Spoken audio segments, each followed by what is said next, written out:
Ola Electric's $1 billion IPO is going to be a bloodbath, or at least that's what analysts and industry experts are predicting, given the fact that Ola Electric has been making some pretty lofty promises. Now, this might be surprising given the fact that Ola Electric is currently the market leader in their category. There is no other EV two-wheeler company in India right now that is doing better than they are. However, I want to walk you through some of the company's future plans, some of the things that they're saying they're going to do to see how realistic those plans actually are. So firstly, I want to talk about EV output specifically because Ola Electric is currently capable of producing about 2 million electric scooters every single year, which is actually 13x their sales in 2022. And that was 2022, a very different year from 2023. So if we take just last month's sales figures, 17,500 scooters sold, and we spread that out over 12 months, we get 2.1 lakh scooters. So that's still about 1/10 of their annual capacity. So why is it then that Ola Electric is saying that they're going to increase their annual output from 2 million electric scooters to 10 million? Now, there's really three arguments that you could make here to justify this decision by Ola Electric. One of them is to anticipate future demand. Someday down the road, maybe in 10 years' time, Indians will want to buy more and more electric scooters, and so Ola Electric will be ready for them with this massive capacity at that point. But the counter argument here is that this is a really capex intensive undertaking, and really it's not something that they need to do. It would be much more prudent to funnel all of those funds that they would have been putting into building out this capacity and instead direct it towards R&D for building new vehicles. Now, the second argument that you can make is that Ola Electric is building out this extra capacity to meet the demand of the rest of the world, that there's other countries in the world that will want to buy plenty of scooters. But again, the counter argument here from analysts and industry experts is that India is pretty much one of the biggest markets in the world for two-wheelers, and there really aren't that many other countries that have that kind of an appetite for electric two-wheelers. China would be one of them, but they have their own capacity, many players in that space that Ola Electric certainly won't be able to compete with, or if they do try to compete, it'll be in a very limited capacity. And a lot of the other places in the world are already being tapped by Chinese players. So yes, Ola Electric can fight to claim a chunk of those markets, but it's going to be an uphill battle. So then the third argument for why Ola Electric is talking, and that's all this really is right now, is talking about increasing their capacity from 2 to 10 million, is optics. They want people to invest in their IPO. They want the public to be excited about the future of the company. And so they're giving these numbers, they're putting these numbers out there to say, look, we have big plans. We're going to be the biggest electric two-wheeler EV company in the world.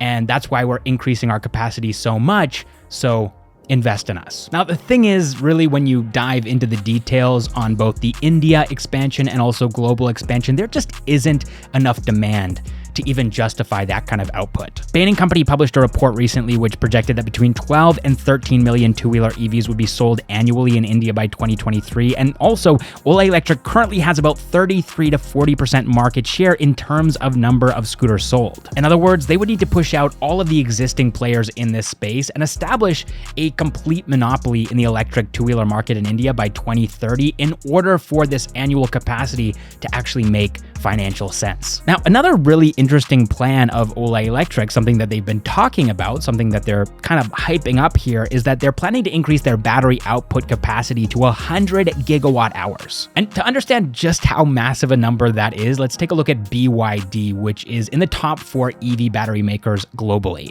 So in 2018, BYD created a battery factory with 24 gigawatt hour capacity, which was the largest in the world in the EV space at that time. But then, of course, they decided they wanted more, and specifically they set a target of 60 gigawatt hours, which was a very lofty, ambitious target. But they went ahead, they actually bought a couple of mines in Africa and other parts of the world so that they could have direct access to both cobalt and lithium. And even then, they really struggled to achieve their target. That's a 60 gigawatt hour target. That's a very challenging thing to accomplish, and they did end up accomplishing it and more. They reached 70.4 gigawatt hours by the end of 2022. That's BYD. LG is in the exact same spot. At the end of 2022, they'd achieved 70.4 gigawatt hours, and Samsung at the end of 2022 had achieved 98 gigawatt hours. Do you see what I'm getting at here? Ola Electric is saying that they want to accomplish 100 gigawatt hours, more than BYD, more than LG. They want to do it in India where they don't have direct access to lithium, at least. I'm not sure about the cobalt situation, but lithium definitely isn't going to be accessible to the Indian market directly, at least until the end of the decade, probably well into the 2030s realistically with the reserves that are in Jammu and Kashmir. It's going to take a while to get that lithium out of the ground. Now, it is worth noting here that Ola Electric is profitable, at least on a unit by unit basis. The company as a whole is not profitable, but they have figured out their unit economics, which is reassuring if you're a member of the public and you're planning on participating in this IPO. But I think the fact that they're trying to raise $1 billion at a proposed $10 billion valuation, and largely this $10 billion is wrapped up in future plans, future promises. This is what we're going to do, 2 million electric scooters per year and 100 gigawatt hour capacity, battery capacity. I just think the public right now, the mentality that people have is to be conservative. We don't want to invest in promises. We want to invest in profits. We want to invest in what you've accomplished today, not in what you're promising you're going to accomplish in the future. And so I think that's why analysts are saying this IPO is going to be a flop and a bloodbath. All right, next up, we got to talk about BYJU'S. I know a lot of people are sick of hearing me talk about this company, but they're always in the news. This time, it's good news for BYJU'S. So by August 3rd, it looks like there's going to be an amendment to their loan agreement. The lenders and BYJU'S have probably both decided mutually that this is just a toxic situation. The lawsuits going back and forth, the optics, especially for BYJU'S, have not been great. And so they want to settle things peacefully. If the loan is actually amended, if this actually goes through, then that means that the lawsuits are going to come to an end. The loan repayment acceleration is going to stop too. That's the thing that BYJU'S initially took issue with. And essentially everything is going to cool down a bit for BYJU'S as far as this $1.2 billion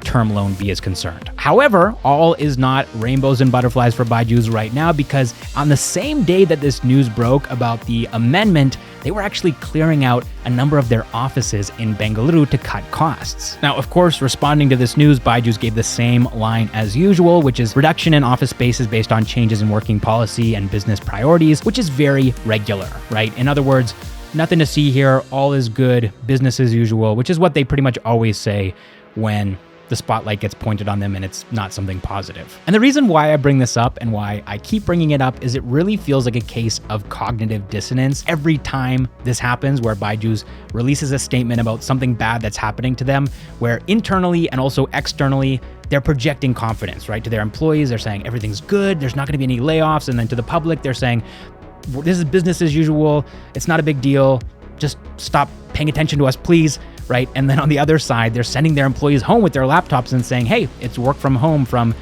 now on. July 23rd was the date when they said, hey, you gotta go to a cafe, go to Third Wave, something, get your work done, but you can't do it from the office. And that would be fine if it was any other startup, but this is the most valuable Indian tech company. They are valued at $22 billion and their employees are working out of cafes.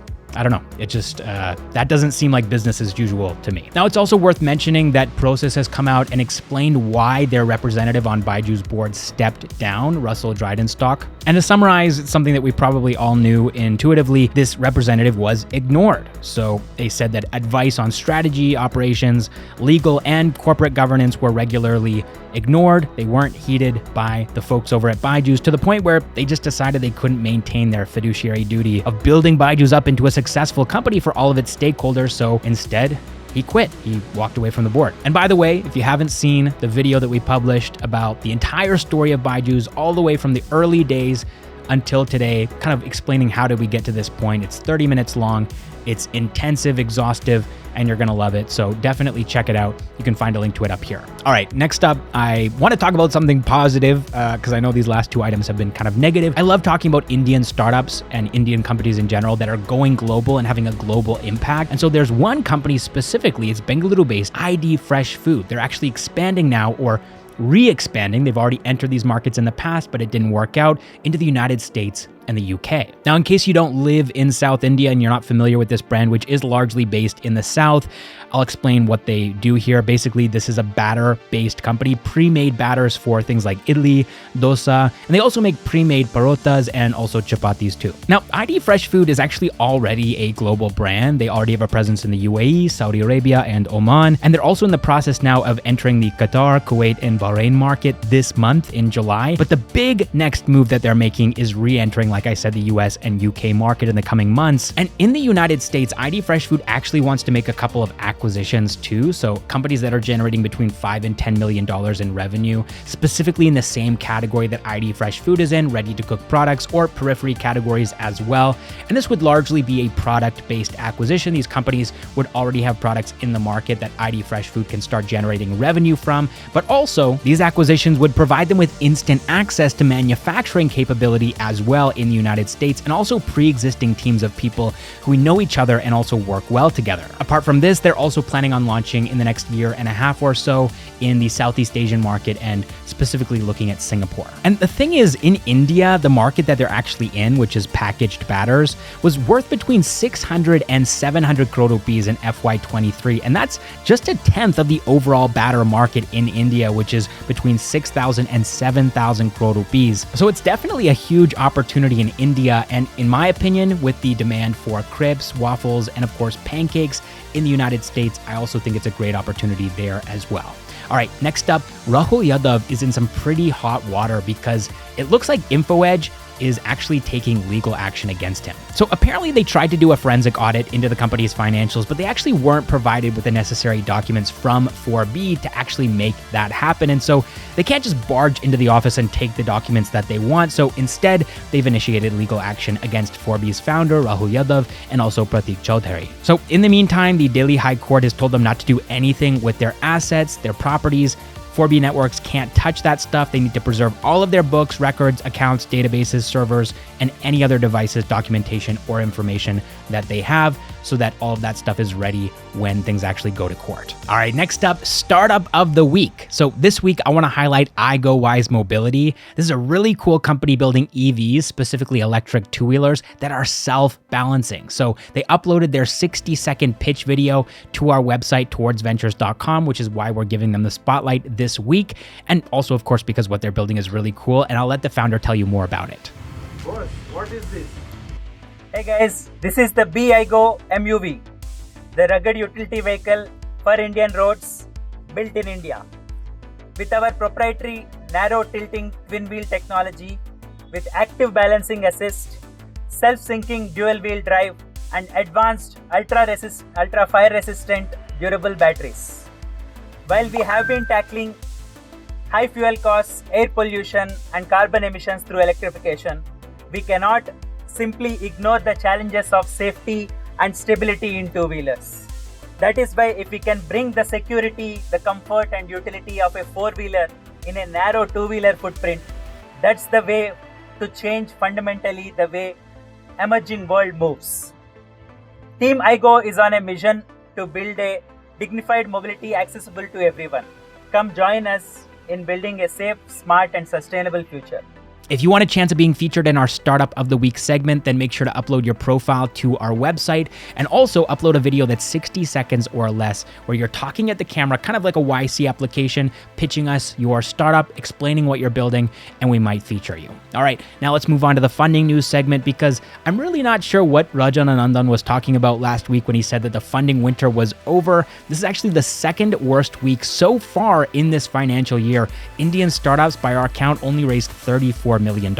While snow has been dumped on the rest of the ecosystem, and really this is kind of a funding blizzard this week, Peak 15 seems to have found the only ray of sunshine and they're basking in it. So their surge program, along with Bloom Ventures and a couple of other investors, have invested in ethereal machines. And these really are some incredible machines that these guys are building. Basically, these machines enable them to make parts for industries like aerospace, defense, automobile, and healthcare, where you actually do need really high precision machines and professional professionalism to make these things quickly and affordably. So they've built this proprietary 5-axis CNC machine called Halo, and it's this machine, along with the company's flawless execution in business, which have enabled them to raise the $7.3 million from their investors in their Series A round. Another company that I thought was doing something really cool is Saligion Technologies. These guys have raised 5 crore rupees in a pre-Series A funding round, and they're the creators of Praho, which is the first direct-to-consumer cloud computer in the world. This product was conceptualized, designed, and developed in India, which I always love to see, and it costs 399 rupees a month to use, so there's actually no upfront purchase cost